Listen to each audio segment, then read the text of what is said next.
नमस्कार, विशेष मध्ये आपल्या सगळ्यांचं स्वागत। मी प्रसाद काथे। आज 22 जानेवारी हा इंग्रजी तारखेनुसार हिंदूंच्या साठी आणि हिंदू समाजाच्या संघर्षाच्या साठी सुद्धा वर्षपूर्तीचा दिवस, प्रभू श्रीरामाच्या स्वतःच्या घरात जाण्याचा दिवस। तारखेच्या दृष्टीने ही अत्यंत महत्त्वाची आणि तितकीच अभिमानाची तारीख। पण हा केवळ आणि केवळ वृथा अभिमान नाही। प्रभू श्रीरामाच्या अयोध्येतल्या मंदिरातल्या प्राणप्रतिष्ठेच्या नंतर वर्षभरात काय बदललं हे तपासण्याची तारीख आहे। गेल्या वर्षभरामध्ये अनेकांनी ज्यांनी रामाला विरोध केला, ज्यांनी मंदिराच्या प्राणप्रतिष्ठेला यायचं नाकारलं आणि ज्यांनी हिंदूंच्या अस्मितेला हीन लेखलं, त्या सगळ्यांना उत्तर या वर्षभरात मिळाली आहेत। आज विशेष चर्चासत्रात आपण त्याचाच एक धावता आढावा घेणार आहोत। अयोध्या गेल्या वर्षभरामध्ये बदलली आहे।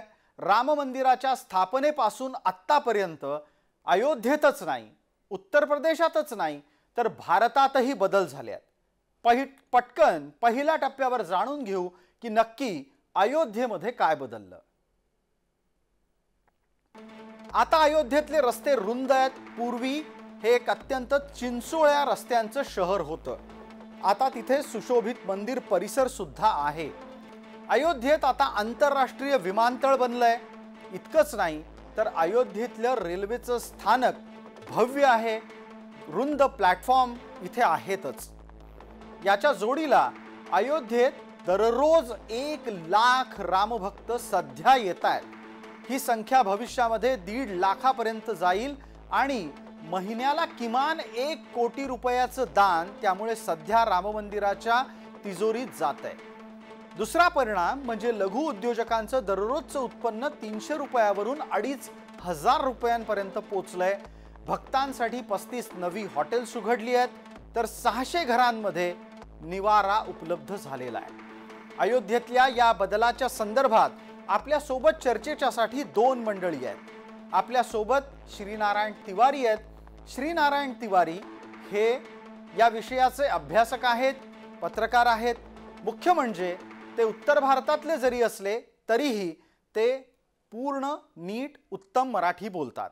आणि आपल्या सोबत वाराणसीहून उत्तर प्रदेशमधून जोडले गेलेले आहेत उमेश पाटील, जे उत्तर भारतीय मराठी समाजाचे प्रमुख आहेत। दोघंही मान्यवरांचं या चर्चेत स्वागत। चर्चेला पुढे नेत असताना मला पटकन विचारायचं आहे, उमेशजी 30 सेकंदात सांगा, किती अभिमानाचा दिवस आहे आज?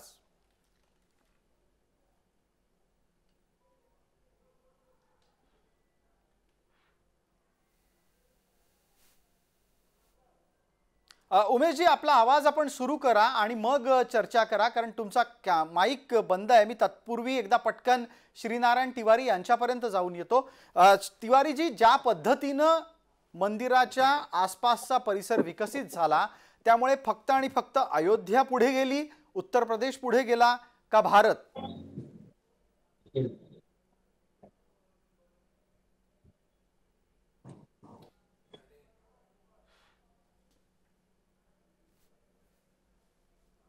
श्रीनारायण तिवारींच्याही उत्तरांमध्ये काही अडचणी आहेत, कारण त्यांचा आवाज येत नाहीये। आपण या निमित्तानं चर्चेला पुढे नेऊयात आणि परत एकदा आपल्या सोबतच्या मान्यवरांकडे येऊयात।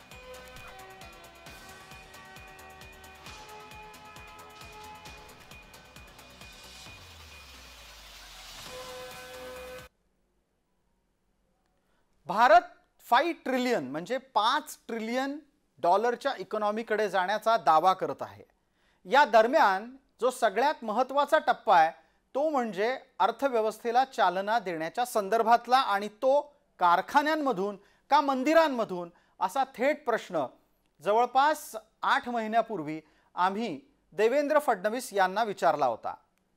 संदर्भ राम मंदिराचाच होता आणि त्यांचं उत्तर काय होतं ते पहा। आपलं तेज, आपले संस्कार, आपली संस्कृती, आपले विचार हे महत्त्वाचे असतातच आणि ते टिकवलेच पाहिजे। त्यामुळे मंदिर बांधणं हे देखील महत्त्वाचंच आहे। आणि आज तर आर्थिक दृष्ट्या विचार केला, एक मंदिर तिथे बांधल्यानंतर 10 कोटीपेक्षा जास्त पर्यटक जर त्या ठिकाणी जात असतील तर अर्थव्यवस्थेला त्याचा किती फायदा होणार आहे हे देखील आपण समजून घेतलं पाहिजे. पण त्याचसोबत हे सरकार मंदिर बांधून थांबलेलं नाही. अभूतपूर्व गुंतवणूक इन्फ्रास्ट्रक्चरवर या सरकारने केली आहे.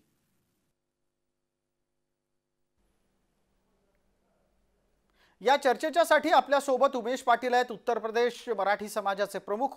उमेश जी, आवाज येतोय?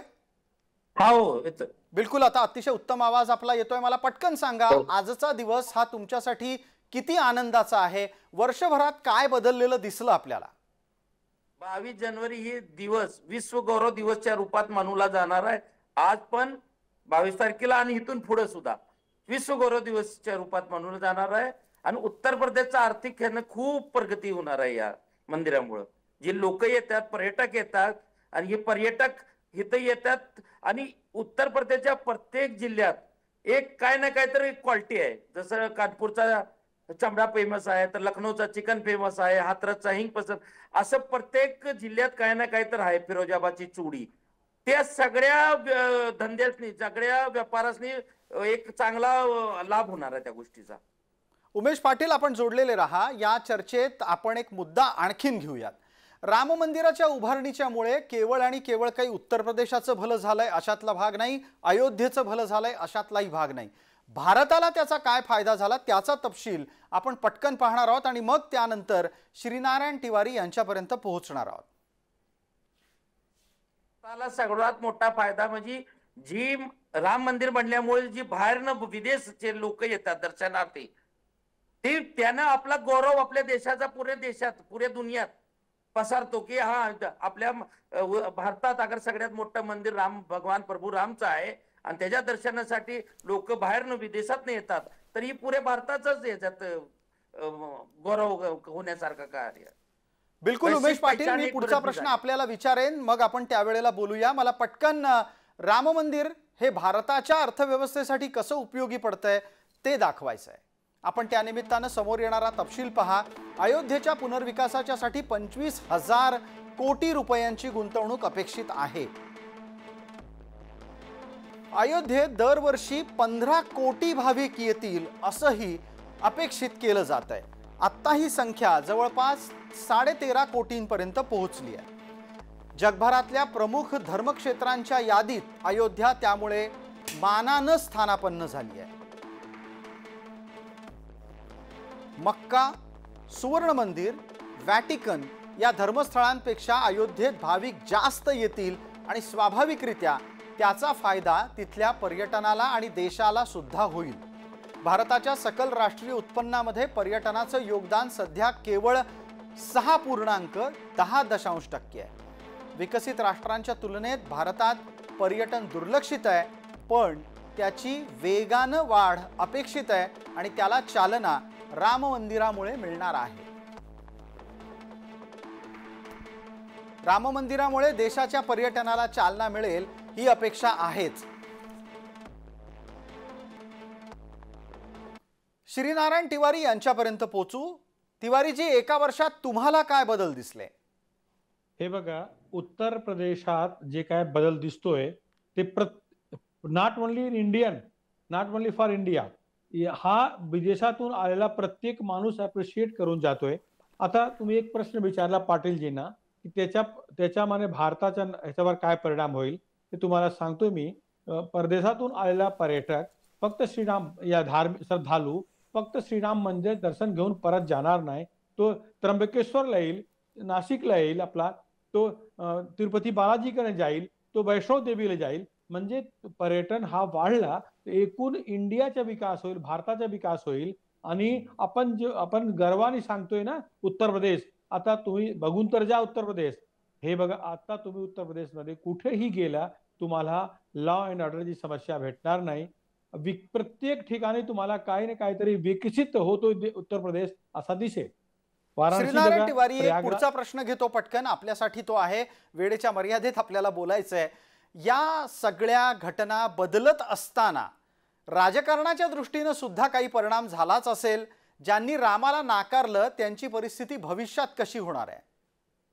ते सगळे नाकारले गेलेले आहेत. आता उपचुनाव झाला उत्तर प्रदेश विधानसभेचा, तेव्हा तुम्हाला 9 पैकी 7 सीट एकच पार्टीला, रामाला मानणारी पार्टीला मिळालेला आहे. म्हणजे लोकसभेमध्ये संविधान खतरे में, हा खतरे में असा बोलून जे काय लोक भ्रमित झाले होते ते रामांकडे परतले आहेत, आलेले आहेत आणि त्या पॉलिटिकल फायदा रामजीना मानणारी पार्टीला होतोय, होणार आहे, एकतर्फा होणार आहे. ठीक आहे उमेश पाटील, पटकन जाता जाता आपल्याकडून याचं उत्तर लागेल. जो व्यक्ती राम मंदिराला जातोय तोच व्यक्ती कदाचित वाराणसीला येईल, तो आणखी मथुरेला जाईल. या सगळ्या पर्यटनाच्याच भरोशावर केवळ आणि केवळ तुम्हाला विकास अपेक्षित आहे का यामुळे इतरही काही गोष्टी होऊ शकतात? विदेशमधनं लोक येतातच, तसंच भारतच्या पण अनेक राज्यातनं लोक येतात.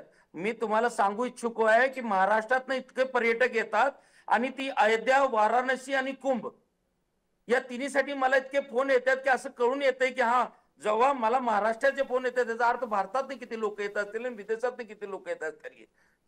आणि तुम्हाला एक गोष्ट सांगतो की हिंदू राष्ट्र ही आपले भारतात हिंदू राष्ट्र व्हायलाच पाहिजे आणि हिंदू राष्ट्राची पहिली निशाणी भगवा आहे आणि भगवा वस्त्रची पहिली निशाणी योगीजी आहेत. योगीजी मुळे ही हिंदू राष्ट्र म्हणजे कुठे तर आम्हाला पुढे दिसतोय की हा ठीक आहे, ही हिंदू राष्ट्र आहे, भारताचा चेहरा आहे.